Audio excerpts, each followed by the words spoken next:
The thing about prison, and I understood this but it took about a week for me to understand what prisons actually are. They are designed to completely isolate the prisoners, right? To kind of cut them out of the world.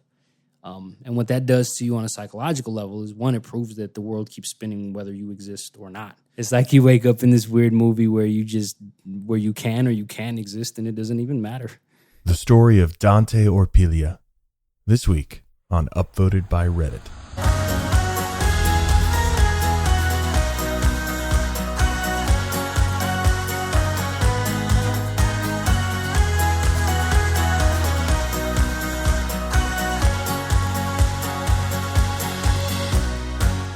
Welcome to Upvoted. I'm Alexis Ohanian, and 10 years ago, Steve Huffman and I started reddit.com. We were fresh out of college, and we just wanted to build the best platform we could for communities to connect and share online. Now, I couldn't have imagined how much this would grow, and in the last decade, it has become one of the most trafficked sites on the internet. And every day, across thousands of communities on the network, some story bubbles up because a bunch of people click upvote. And some person, some idea, gets the attention of millions of people all across the world. But that's not the end of the story. Usually when something's been upvoted to one of the thousands of Reddit front pages, it's just the beginning. And we'd like to use this podcast in order to dig a little deeper and hopefully realize that we're all more connected than we thought, one upvote at a time. And now, let's pay some bills. This episode is brought to you by Squarespace. They are the all-in-one platform that makes it fast and easy to create your own professional website or online portfolio. Start with a free trial at squarespace.com with no credit card required. When you're ready to purchase a plan, get 10% off with the offer code UPVOTED at checkout. That's squarespace.com, offer code UPVOTED. This episode is also brought to you by Tech Hungry. It's an organization that targets rural areas of countries in Central America, Africa, and Asia, where kids are not exposed to technology.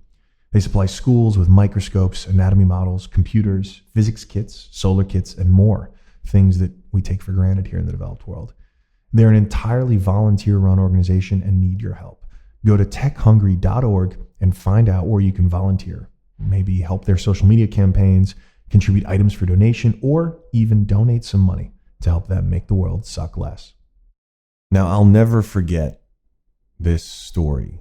It started on RIMA, a community of people who, if you don't know, organize these Ask Me Anything interviews. They're totally crowdsourced, they're in real time, and they allow anyone, whether they're the President of the United States or just a person, to be interviewed by anyone about anything.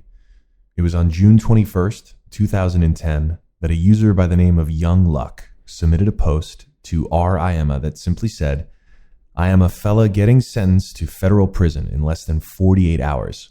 I'm facing 10 years. AMA."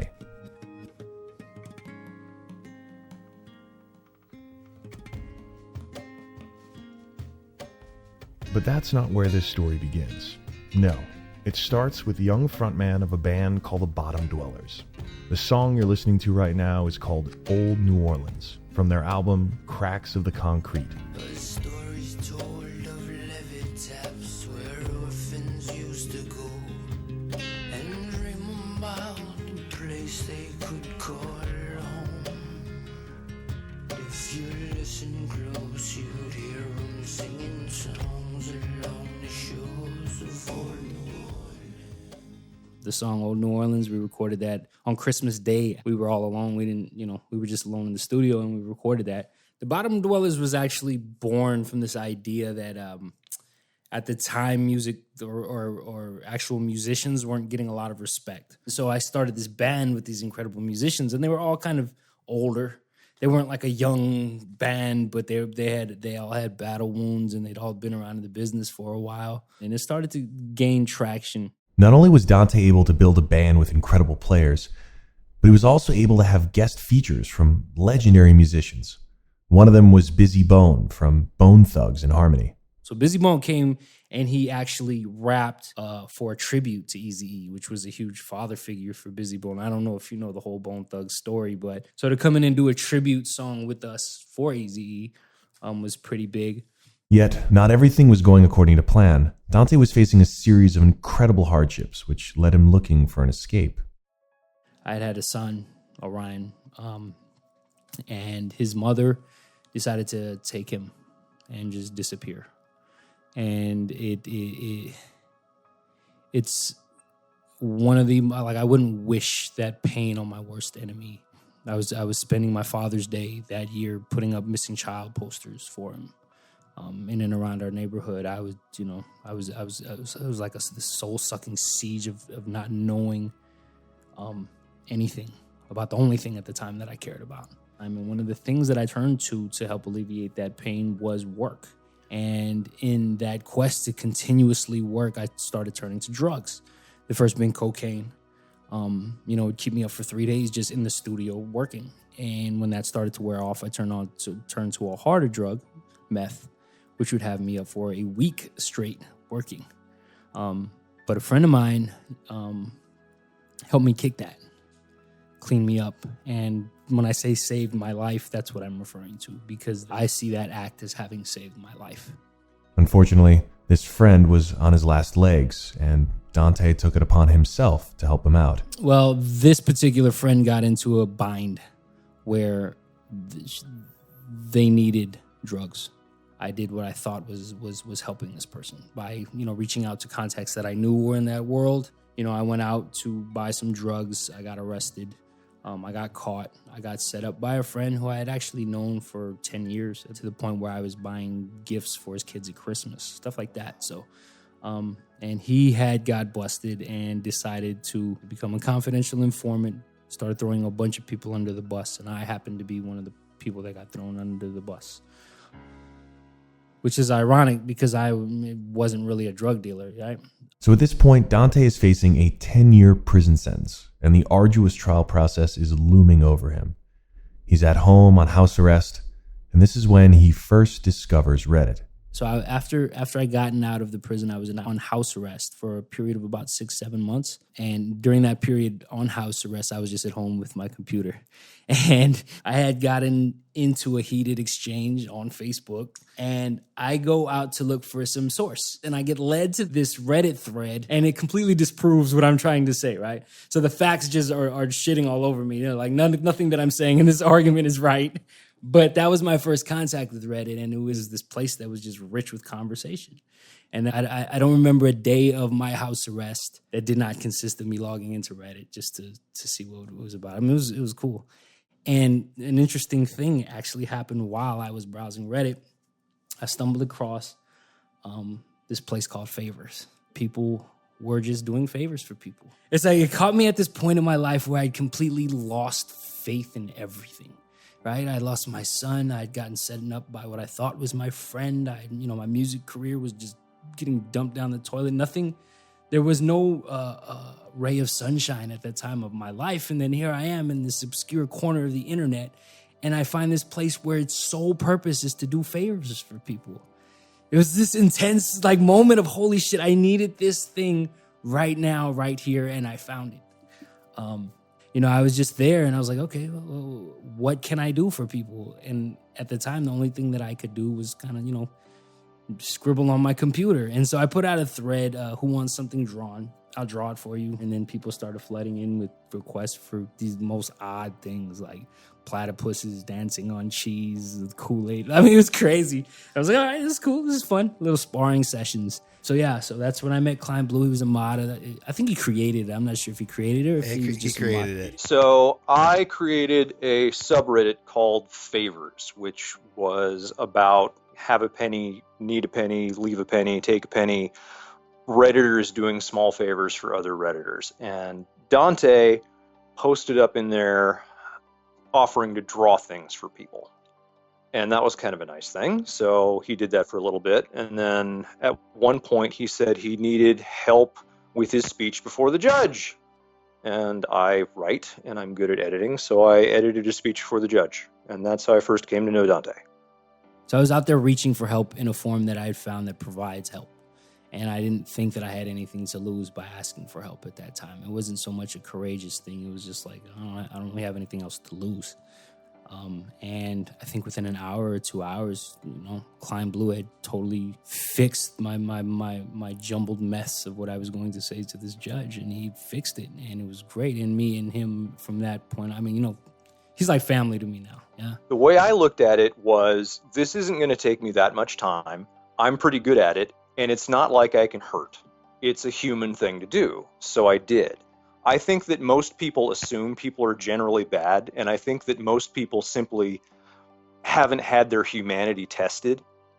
I think generally people are fundamentally good, and given the choice between doing a nice thing or doing nothing, most people will do a nice thing unless it really costs them a lot. And it really didn't cost me a lot to do stuff for Dante.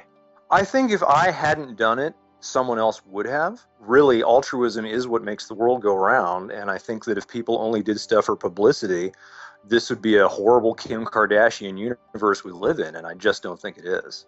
I don't really look at things like that anymore. I'm like, what ifs, and this, I kind of changed the way that I perceive the world, and this whole experience has perceived that. It's not really what would have happened if he didn't come along, is that he did come along.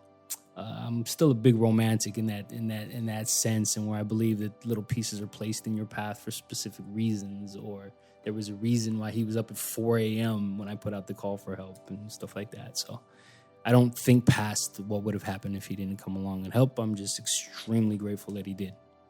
But then around that time, I also stumbled on the original thread that Dan wrote. It was like this call out there, like, who wants to do a Secret Santa? Another just this obscure act of humanity, right? It was this obscure act of humanity in the most digital, static, random place, right, on the internet. And I needed to see that so bad, and I got so enthusiastic about what people were doing in that place, because I was just finding one instance after another of people buying hungry people pizza, or, somebody needed a favor a couple of states away, and people were, very excited to help these other people. And so it became something that I latched onto as kind of a lifeline, right? A lifeline, and not to sound corny, but it was kind of a lifeline to hope that the world isn't as fucked up as it was, right? And I needed that because I was going through breakdowns. I was going through breakdowns at the time. So anyways, I became heavily involved with wanting to do that too, because it was this first time that I was actually happy in a long time, right? Was to see these people out there just helping each other. Like, Dan didn't know the thousands of people that responded, and, he didn't know those people, and it was just a great thing. It was a really, really good thing. Meanwhile, Dante still had a 10-year sentence and an extremely conservative judge looking over his shoulder. So in 84, I think the sentencing committee, they came up with these guidelines to give judges, like, okay, you do this crime, you are eligible for this amount of time. Or if you are a judge serving a case that involves this kind of crime, this is the little area that you should be working with. Well, in 86, during the height of the drug war, the Anti-Drug Act passed. And what that did to the sentencing guidelines was, first of all, it completely, blew the numbers up for drugs that were prevalent in the African American community, like crack. So the sentencing disparity between crack and cocaine was like 17 or 18 to 1. And then in 2007, I believe, Booker versus United States, the Supreme Court ruled that those were actually unconstitutional. And it gave judges leeway to deviate from those guidelines. The thing about this particular judge that I had at first, what made him a prick, was that he was still adhering to the laws before 2007. And he was throwing the book, like the absolute book, were being thrown at people. If you got caught with X of Y, you're doing the maximum sentence that I can give you, because those were laid out in the guidelines. Yeah. Right before I was coming up on sentencing, this judge that was going to throw the book at me, no matter what, he was going to throw the book at me. He falls and he breaks his hip. I mean, I can't even make this shit up. He falls down the stairs, or he fell at a Walmart or something, and he broke his hip. So I needed to get a replacement judge. And the judge that I got, Whaley, was this liberal judge. He was a Clinton appointee. He, saw cases on a case-by-case basis. He gave you a chance to speak. He really looked into the story of what was happening, rather than just saying, these are the guidelines, this is the time that you're going to get. So that in and of itself was like, this mind-blowing thing that I came within days of receiving the maximum sentence, 10 years for my crime, and ended up getting a new judge who actually listened to my story. And in that case, my speeches, they really did play a huge role. So there was a lot of, vomiting and stuff leading up into that sentencing. I mean, here's this guy, he wakes up in the morning, he has his bacon and eggs, and then he's going to go into a courtroom and decide the next couple of years of another man's life. It's a lot of power for a judge to have. And so, it's just scary.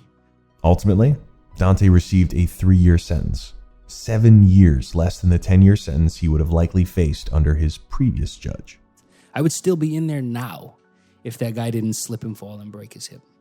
I would still be in prison right now. So, so it was a super blessing that came along when it needed to come along. Luckily, Dante was able to keep many of his relationships on Reddit alive. Kleinblue, as well as others, helped him with his blog, Blackmarketarts. The idea came about before prison, but I had no idea how to actually put something like that together. One, because the logistics of actually getting mail and pictures out of prison is so chaotic, and two, because the technology side of it, I just didn't know. And I was running out of time. So it started as a place where I could kind of just vent to my family members. I didn't think that it was going to gain the following that it eventually did.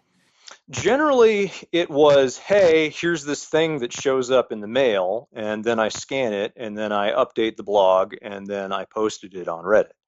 And after a while, it was, hey, they've given me this truly janky-ass government email thing, which is its own discussion. CoreLinks is an amazing Kafka-esque email program. So we'd talk over email, and he'd send me things. A couple times we talked over the phone.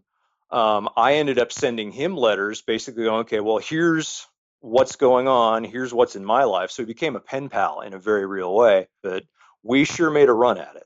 By and large, I tried to remind him that the world was out here, and he basically tried to remind me, hey, you're not in prison. Things are pretty good. So, it was a mutually beneficial arrangement, I think. The thing about prison, and I understood this but it took about a week for me to understand what prisons actually are. They are designed to completely isolate the prisoners, right? To kind of cut them out of the world.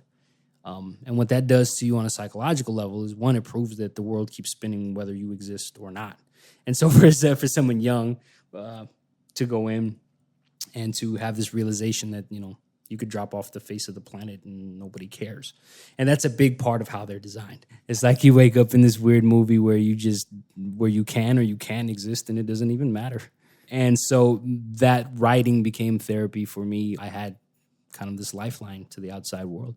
Visual art also began to play a bigger role in Dante's life. Prior to going to prison, Dante's only interaction with the medium was creating material for his band or his interactions on r/favors. Yet he really took a liking to drawing and painting while he was in prison. Well, the first time that I got in there, in those first months, when I was in what's essentially just a holding tank, but with 400, 500 guys in the same tank, there isn't really anything to work with. And so I remember I had bartered for this ballpoint pen. So the exact same big ballpoint pen so that I could actually draw. I don't even remember what I traded for it, but it was something like 2 meals or something like that. It's something like, because I wasn't hungry. And I was, doing these little sketches on envelopes. At first, on these envelopes of just what I was looking at. It'd be like the walls of my cell, the little toilet next to the bed and stuff like that. It kind of evolved throughout the whole period as kind of this therapeutic thing where I wasn't trying to draw what something looked like. I was more so trying to draw the emotion that was involved with looking at that thing. It's kind of like, because I don't have a camera, you don't have any recording devices in there. It's just trying to capture the emotion that was involved with the specific moment. From my perspective, Dante went to prison as someone with an incredibly robust work ethic with a lot of love for his son. And he came out somebody with an incredibly robust work ethic with an incredible amount of love for his son. So I didn't see any real big change in Dante as a person. I saw him really flourish as an artist. I think if you compare the stuff that he did when he went in to the stuff when he came out, he sure stepped up his skills something magical. I think that one of the things that gets most artists in trouble is that they lack the chops to execute their ambition. And I think Dante's always had a lot of ambition, and I think he really gained chops while in prison. So if anything, he gained the ability to realize what he had in his head through whatever medium he wanted to work through that he didn't have initially. And I think a lot of that was the limitations of the medium available. You know, he got really good at working in coffee, of all things, because coffee was cheap and free. I got this letter from my son. I still have it. I still keep it. And was drinking coffee one day, and, you know, up to that point, it had just been all pens and pencils and stuff like that. And I'd spilled coffee on it. And on this letter, I saw this kind of like it was just splotches of coffee. And I saw him in it. So I started painting with coffee, and I started painting with Kool-Aid, and I started painting with everything. Anything that I could get my hands on, and started painting with, because I wasn't yet at a place where I could actually, you know, get colors.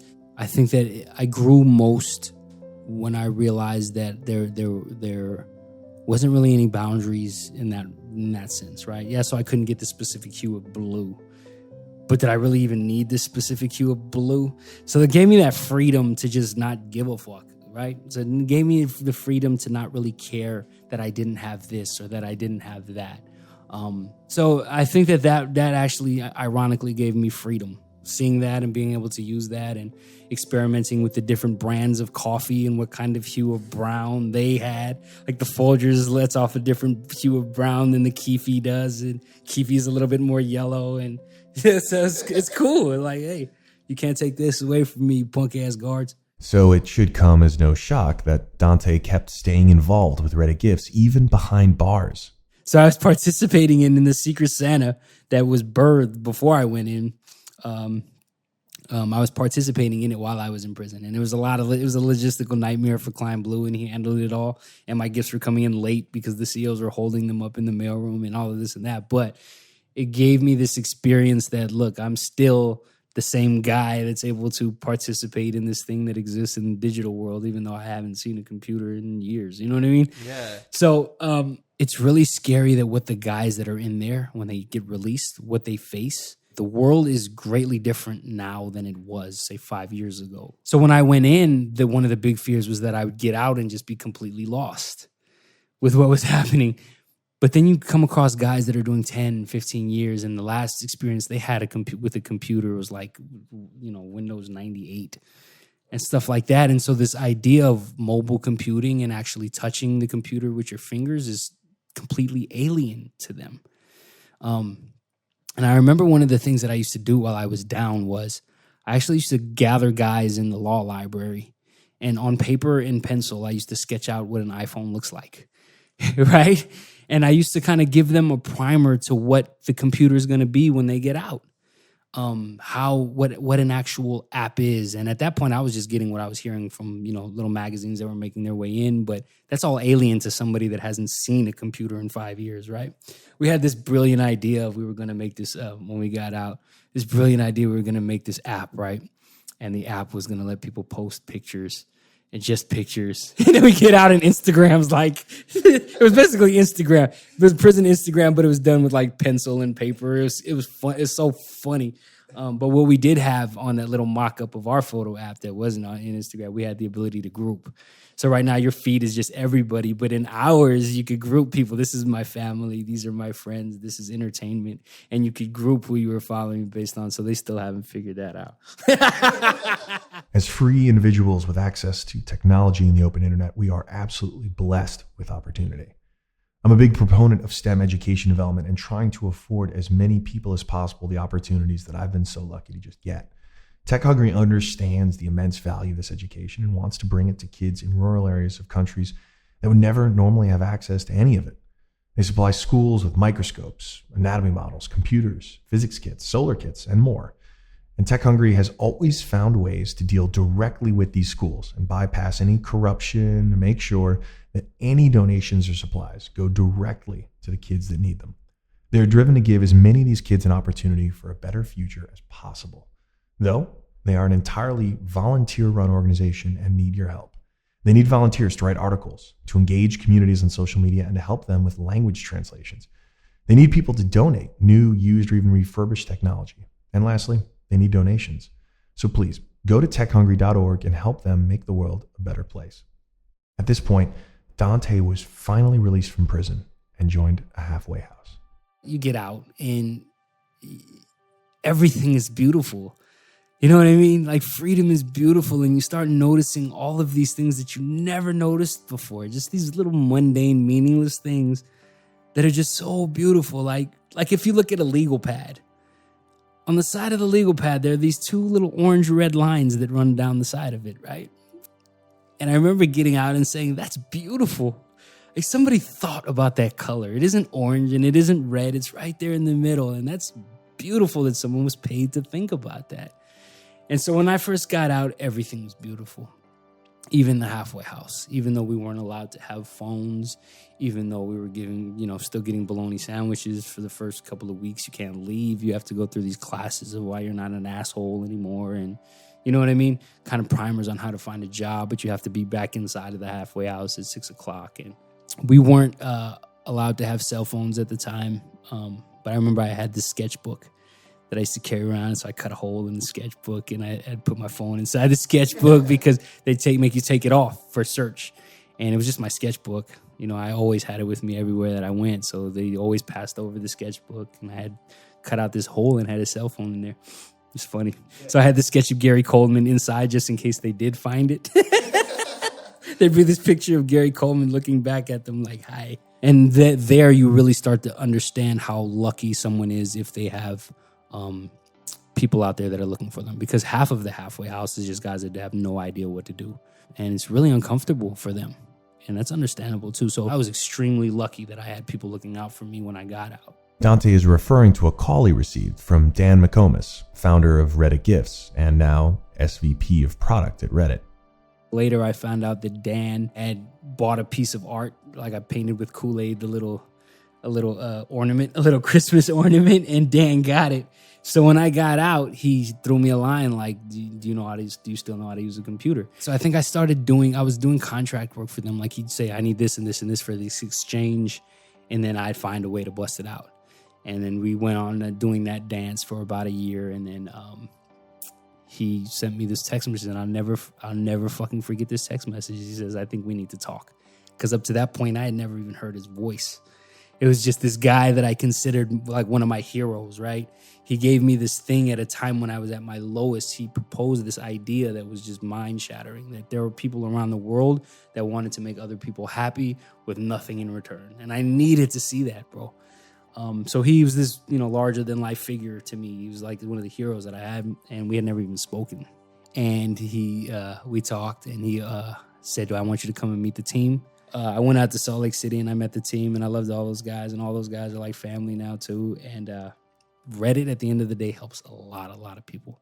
And besides working in his dream job at Reddit, Dante also created a startup intended to tackle a necessary evil, the phone calendar app. Me and one of my best friends, we had dinner one night, and we both kind of pulled out our phones simultaneously, and we looked at the calendar and we were like, this shit sucks. You know what I mean? And we had both spent hundreds of dollars on every single calendaring option out there, and there just wasn't anything that was designed for kind of the ADD individual, where you kind of need to get slapped in the face with your events. You can go sign up for it. It's on Dials app. It's called Dials. It's this calendar basically that's around a 12-hour dial. So your events that are in your calendar just sit around the clock. You can go to Dials app, DIALSAPP.com, and you can sign up for it there. I'm hoping to get it finished by January. It's just a different way to look at it. Kind of like an artist's take on a calendar is all that is. Dante also wanted to make sure you know that his story is far from over. The human inclination, whenever we go through some kind of hardship, is to find a reason why. You know what I mean? That's kind of like, who we are as human beings, is to figure out the reason why. It's this great question. why am I here? What am I doing? And, you know, as I started to get approached by people to tell the story, kind of, you know, I've gotten like people that want to write books about it and all kinds of crazy shit like that. And I don't think that what I was supposed to learn from that experience or the reason why, I don't think I've reached that point yet. I've taken so much from it and what I've learned, but I don't think I'm at the point where I can put an exclamation point or a period on why yet. I would say that the judicial system kind of works by throwing shit at the wall to see what sticks, and that what sticks is not necessarily what is just or what is logical. I have observed that justice is not equally applied across all demographics. And I think that the kids that are kind of bookish, that don't really know how to reach out to their friends, but spend a lot of time on the internet, tend to get screwed. And those are the people that I interact with the most. And we're now at an age of the internet where we can find these small pockets of humanity anywhere there's an internet connection and help one another out. I mean, you know, do what's in your heart. That's not hard. I had this discussion with Dante. I said, you always regret the things that you don't do more than the things that you do. And he said, dude, if I could have not hit that pipe the first time, my life would be so different. I said, okay, we'll put a meth clause on there. You regret the things that you don't do more than the things that you do, except meth. And he said, yeah, that's about right. There will always be opportunities to help other people. And it's rare, even if it goes completely wrong, that you aren't glad that you helped somebody. I think that the strength of Reddit isn't just the community, right? It's the diversity of that community. It's this place where no matter what kind of weird shit you're into or how different you think you are, there is a small pocket in Reddit where you fit in. And that is one of the most beautiful things about Reddit that isn't being replicated anywhere else on the internet. When that whole community gets together as a whole and puts its weight behind something that really changes the planet for good, it's a powerful thing. Before he decided to say goodbye, Dante wanted to introduce you to his favorite human. Ryan, come here, buddy. Say hi, Reddit. Hi, Reddit. Yeah, that's my guy. Wow. I hope you all enjoyed that as much as I did. We are very lucky to have Dante working with us here at Reddit, and I'm looking forward to many, many years of his awesomeness. In fact, you may have noticed we are immortalizing our favorite AMAs now with some of Dante's unique sketching style. Perhaps it'll be the new Wall Street Journal stipple portrait, but you can see them over at facebook.com/Reddit. They're on our Facebook page right now. There are going to be some other places going forward. But like I said, we're real lucky to have Dante and expect to see many more big things coming from that very talented guy. Now, this podcast would not be possible without the support of Squarespace. You know, not only do they make a great product, they've also been behind us 110% since we started. So if you haven't checked out all the updates in Squarespace 7, you really should. They have a much simpler one-page interface. You don't need to keep switching from front end to back end. There's more integration with Google Apps and a new partnership with Getty Images that'll give you access to a wide variety of great stock photographs for your website. And all of it is still just $8 a month. Congrats to the Squarespace team. Very cool stuff happening over there. And if you'd like a free trial, you just go over squarespace.com. You don't need a credit card. And when you like what you see, use the offer code UPVOTED to get 10% off.